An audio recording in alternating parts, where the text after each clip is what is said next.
Good morning students. Hindi की online कक्षा में आप सभी का एक बार फिर से स्वागत। बच्चों, पिछले भाग में हमने पाठ 9 सर्वनाम का अभ्यास किया था। हमने जाना था कि सर्वनाम किसे कहते हैं। तो चलिए एक बार फिर से पुनराभ्यास किया जाए। सर्वनाम किसे कहते हैं? संज्ञा के स्थान पर प्रयोग किए जाने वाले शब्दों को सर्वनाम कहते हैं। यह तो हो गई इसकी परिभाषा। इसके भेदों को जानें। इसके 6 भेद होते हैं। आप जानते हैं इसके 6 भेद होते हैं।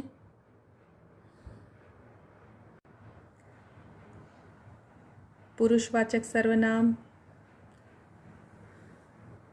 निश्चयवाचक सर्वनाम, अनिश्चयवाचक सर्वनाम, संबंधवाचक सर्वनाम, प्रश्नवाचक सर्वनाम, निजवाचक सर्वनाम। यह तो हो गए इसकी 6 भेद। सर्वनाम के कितने भेद होते हैं? सर्वनाम के 6 भेद होते हैं। विस्तार से इसकी जानकारी आपने पिछले वीडियो में इकट्ठा की थी, तो अब हम उस पर तो नहीं जाएंगे, पर थोड़ी जानकारी यानी थोड़ा अभ्यास किया जाए सर्वनाम के भेदों के बारे में। पुरुषवाचक सर्वनाम बोलने वाले, सुनने वाले तथा किसी अन्य व्यक्ति के लिए जो प्रयोग किए जाते हैं शब्द, उसे पुरुषवाचक सर्वनाम कहते हैं। जैसे मैं, हम, आप, वह, वे, तुम, तुमने आदि। निश्चयवाचक सर्वनाम किसी निश्चित वस्तु या व्यक्ति के बारे में बताई गई बातें। निश्चयवाचक सर्वनाम जैसे यह, वह, वे, ये आदि। अनिश्चयवाचक सर्वनाम किसी अनिश्चित प्राणी या वस्तु के बारे में कही गई बात अनिश्चयवाचक सर्वनाम कहलाती हैं। जैसे कोई, कुछ, किसी आदि।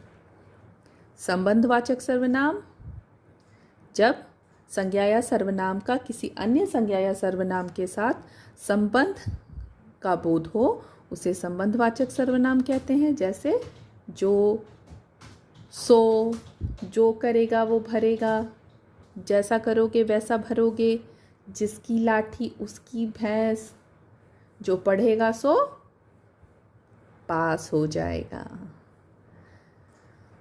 प्रश्नवाचक सर्वनाम प्रश्न पूछने के लिए प्रयोग किए गए शब्द प्रश्नवाचक सर्वनाम कहलाते हैं।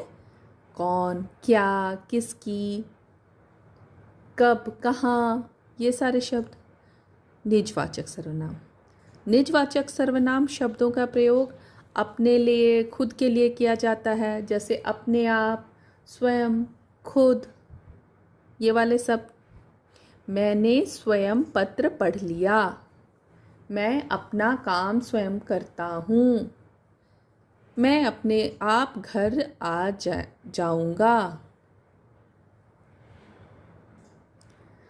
तो ये संज्ञा के स्थान पर प्रयोग किए जाने वाले शब्द सर्वनाम और उनके 6 भेदों की बात। आगे हम पुस्तक के अभ्यास को पूरा करेंगे।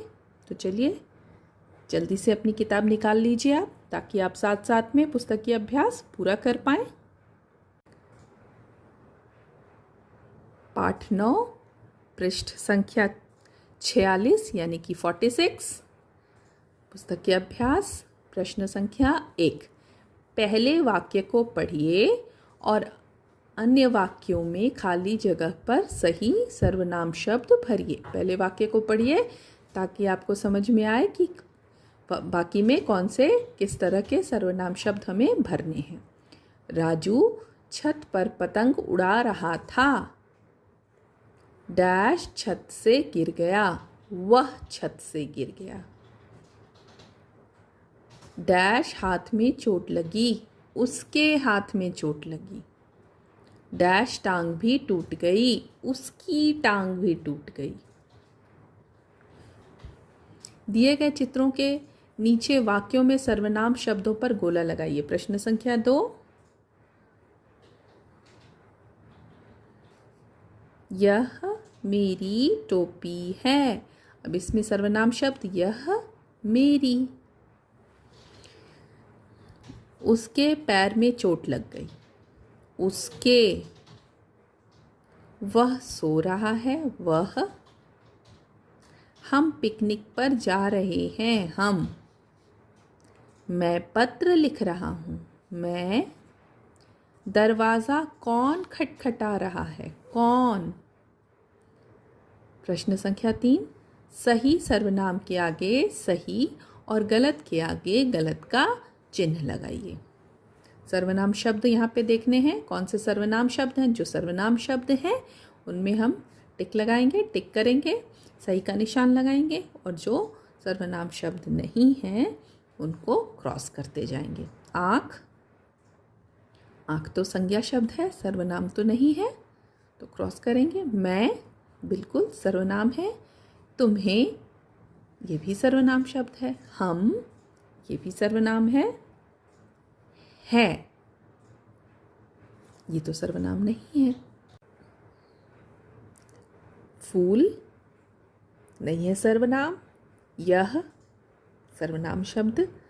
आपकी सर्वनाम शब्द। पेड़, पेड़ तो संज्ञा शब्द है। तुम सर्वनाम। घर, घर भी संज्ञा शब्द है। मेरा, मेरा, मेरा भी सर्वनाम। सब, ये भी संज्ञा शब्द नहीं, ये भी सर्वनाम शब्द नहीं है। सब। तुम्हारा, तुम्हारा भी सर्वनाम शब्द है। उसका सर्वनाम शब्द। तो यहाँ पे कितने सर्वनाम शब्द हुए? मैं, तुम्हें, हम, यह, आपकी, तुम, मेरा, तुम्हारा, उसका, ये सारे हैं सर्वनाम शब्द। और इसके अलावा जो भी शब्द हैं वो सर्वनाम शब्द नहीं हैं। वो या तो संज्ञा शब्द है या सहायक क्रिया शब्द। जैसे है, ये आपको बाद में समझ में आएगा। जब आप क्रिया पढ़ेंगे तो सहायक क्रिया आपको समझ में आएगी। प्रश्न संख्या 4। प्रश्न संख्या 4, सही विकल्प चुनिए। सर्वनाम किसके स्थान पर प्रयुक्त होते हैं? किसके स्थान पर प्रयुक्त होते हैं? संज्ञा के स्थान पर। प्रश्न पूछने के लिए कौन सा सर्वनाम प्रयोग होता है? प्रश्न के लिए प्रश्नवाचक सर्वनाम। मैंने गृह कार्य कर लिया है, इस वाक्य में कौन सा सर्वनाम प्रयोग हुआ है? मैंने गृह कार्य कर लिया है। पुरुषवाचक सर्वनाम, निश्चयवाचक नहीं, अनिश्चयवाचक भी नहीं, पुरुषवाचक। निम्नलिखित प्रश्नों के उत्तर दीजिए। आप दे सकते हैं अच्छे से। सर्वनाम किसे कहते हैं? जो शब्द संज्ञा के स्थान पर प्रयोग किए जाते हैं उन्हें सर्वनाम कहते हैं। पुरुषवाचक सर्वनाम किसे कहते हैं? उदाहरण दीजिए। बोलने वाले, सुनने वाले तथा किसी अन्य व्यक्ति के लिए प्रयोग किए जाने वाले शब्द पुरुषवाचक सर्वनाम कहलाते हैं। उदाहरण, मैं, तुमने, वह आदि। इन वाक्यों में सर्वनाम शब्दों को रेखांकित करके सामने लिखिए। सर्वनाम शब्दों को आपको रेखांकित भी करना है, अंडरलाइन करना है। वह बहुत मेहनती है। वह, यह सर्वनाम शब्द। बहुत मेहनती, मेहनती है, बहुत कैसे है? बहुत मेहनती है, ये तो उसकी विशेषता हो गई, विशेषण हो गए। वह सर्वनाम शब्द। दूध में कुछ गिर गया है। कुछ। उसने सारा काम कर दिया। उसने। तुमने जिद क्यों की? तुमने। उन्होंने संदेश नहीं भेजा। उन्होंने। बाहर कौन खड़ा है? कौन। हमने टैक्स चुका दिया है। हमने। हमने। वह, फिर से एक बार देखें प्रश्न संख्या 6 में। वह, कुछ, उसने, तुमने, उन्होंने, कौन, हमने। तो पुस्तकीय अभ्यास को आप पूरा करेंगे। आप यहाँ से भी कर सकते हैं, वीडियो से भी देखकर, अन्यथा कैंपस केयर और गूगल क्लासरूम की भी सहायता ले सकते हैं। ये असाइनमेंट आपको दोनों ही जगह मिल जाएंगे। तो अपने पुस्तकीय अभ्यास को पूरा करें। कॉपी में जो लिखना था वह भी आपको बता दिया गया है क्या लिखना है। कॉपी में सर्वनाम की परिभाषा और सर्वनाम के 6 भेद, इसके पिछले भाग में वीडियो में आपने देखा है। सर्वनाम की परिभाषा, उनके 6 भेद और उदाहरण। तो आप कॉपी में भी अपना वर्क पूरा कर लेंगे और किताब में ये जो आपको बताया गया, जो पुस्तकीय अभ्यास कराए गए, ये सिर्फ आपको अपनी किताब में करना है। पृष्ठ संख्या 46 और 47। तो जल्दी से पूरा करेंगे।